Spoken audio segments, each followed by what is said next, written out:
ஹalleluya ஆமென். தினம் நடக்கும் சம்பவம். ஆமாங்க.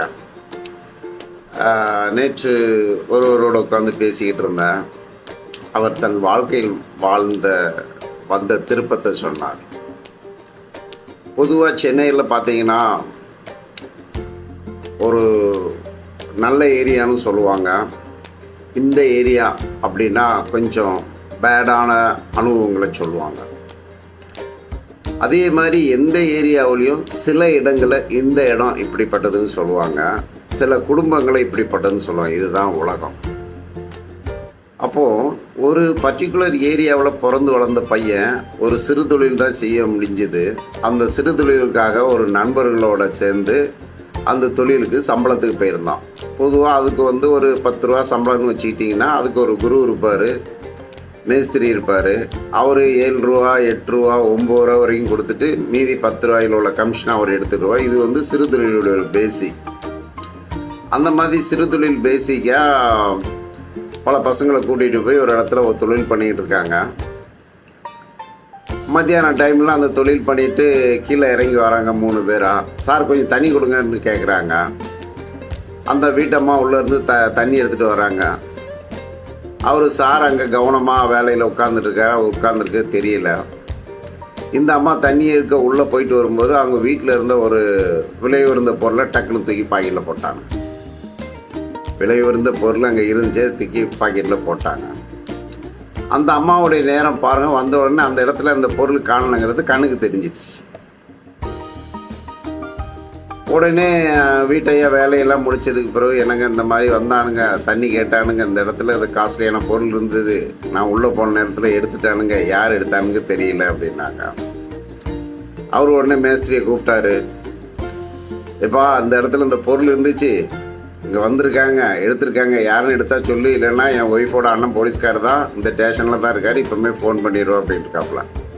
உடனே அந்த மேஸ்திரி அட்டிங், இந்த பசங்களே இப்படி தான் சார், ஏரியா பேரை கெடுத்துட்டானுங்க சார், மோசமான ஆளுங்க சார், எவ்வளோதான் ஜாக்கிரதாலும் பண்ணானுங்க, இதோ 10 நிமிஷத்தில் வரேன் சார் அப்படின்னு ஆச்சு ஊச்சின்னு போய் கத்துனாரு. பர்டிகுலர் இடத்துலேருந்து அந்த பொருளை எடுத்துக்கொண்டு கொடுத்துட்டாரு.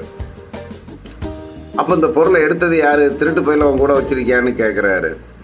சார் இந்த பசங்களாம் திருந்த மாட்டானுங்க சார், இவனுங்க இப்படி தான் இருக்குது சார், இருப்பானுங்க, இதுதான் செய்வானுங்க சார், என்ன சார் பண்ணுறது, நம்ம பேர் தான் சார் அசிங்கமாகி போகுது அப்படி இப்படின்னு ஃபாலோ பண்ணிவிட்டு, சரிப்பா அசிங்கப்பட்டது இருக்கட்டும், அந்த பையனை நான் பார்க்கணுங்களா, ஆளை காமி அப்படின்னு அவர் கம்பேர் பண்ணி கேட்குறாரு. சார் ஸ்டேஷனுக்கு கம்ப்ளைண்ட் கொடுத்துடாதீங்க சார், எனக்கு வேலை கெட்டு போது தான் பொருள் வந்துட்டேன் சார், அதெல்லாம் முடியாது, எனக்கு ஆளை காமிச்சாகணுன்னு. உடனே அங்கே 10 பேரில் ஒருத்தர் இழிச்சா பையன், அவனை அடித்தாலும் யாரும் கேட்க மாட்டாங்க, அவன் வேலைக்கு வரனாலும் எதிர்பார்க்க மாட்டாங்க, அவனுக்கு 7 ரூபா தான் சம்பளமே கொடுக்குறாங்க உதாரணத்துக்கு. ஒன்று இவனை தான் கூப்பிட்டு அவனை ஒரு மிரட்டி ஆமான்னு ஒத்துக்க, நான் மீதியை பார்த்துக்கிட்டோம் அப்படின்ட்டானுங்க. அவன் வேறு வழி இல்லாமல் பேன்னு நின்றுக்கிட்டு இருக்கிறான். அறிவுட்டப்பையில் இப்படி பண்ணிட்டு அப்படி பண்ணிட்டுன்னு கண்ணை அடிச்சுட்டு அவர் முன்னாடி அப்படியே எகிர்றான், அடிக்க போகிற மாதிரி. சரிப்போ வேலையை முடிச்சுட்டு போகும்போது நான் பேசிக்கிட்டேன் அப்படின்னு சொல்லி வேலையை அனுப்பிச்சிட்டாரு. அவங்க ஒய்ஃப் சொன்னாங்க, இல்லைங்க அந்த பையன் 10 பேரோட நடந்து வந்தான், பின்னாடி தான் வந்துக்கிட்டு இருந்தான், இவனுங்க தான் அப்படி ஜாலியாக வந்தானுங்க, 10 பேர் அங்கங்கே 3 பேர் 4 பேர் வேலை பார்த்தானுங்க, இவர் மேலே தான் வேலை பார்த்துருந்தார், கீழே இறங்கவே இல்லை. 2வது தண்ணி வாங்க வரும்போது கூட அந்த பையன் அப்படியே போனதை நான் பார்த்தேன், அப்படியே போனதை தான் பார்த்தேன், அந்த பையன் உள்ளே வந்ததே இல்லை, அவங்க மேலே படிய போடுறாங்க அப்படின்னு சொல்ல உடனே சாயந்தரம் எப்பா ஸ்டேஷனுக்கு போனோம், அந்த பையனை அங்கே அனுப்பி விடணுன்னா அந்த பையனுக்கு பயத்தில் அப்படியே தவிச்சு போய் வந்திருக்கான். அப்படியே தனியாக கூட்டு போய், தம்பி நம்ம எங்கே பிறந்தங்கிறது தப்பு இல்லை, நம்மளை தப்பாக நினைக்கிறதும் தப்பு இல்லை, நம்ம தப்பாக நடந்தால் மட்டும்தான் தப்பு, இந்த பொருள் காணாமல் போய் எங்களுக்கு திரும்பி வந்துட்டு இதை பற்றி உன்னுடைய அபிப்பிராயம் என்ன அப்படின்னு கேட்கும்போது அந்த பையன் பயத்தில் அழுதுகிட்டு சொல்கிறான், சார் நான் இத்தனை மணிக்கு வேலைக்கு வந்தேன், பின்னாடி வந்தேன், அப்படியே நான் மறந்து மேலே போனேன், கீழே இறங்கவே இல்லை சார், அதுக்கு பிறகு நான் சாப்பாடு போகும்போது அப்படியே போனேன் சார், இதுதான் சார் எனக்கு தெரியும், நான் என்ன பண்ணுதுன்னு தெரியல சார் அப்படின்னு அழுதான். எனக்கு எல்லாம் தெரியும், என் ஒய்ஃப் சொல்லிட்டாங்க, இந்த சூழ்நிலையெல்லாம் இருக்கத்தான் செய்யும், தப்பாக நினைக்கிறது தப்பு இல்லை, தப்பாக நடந்தால் தான் தப்பு, இனி இந்த பையன்களில் இப்படி தான் இருப்பானுங்க, திருந்த மாட்டானுங்க, அதனால் நான் உனக்கு ஒரு ஜாபு தரேன் செய்கிறியான்னு கேட்டார்.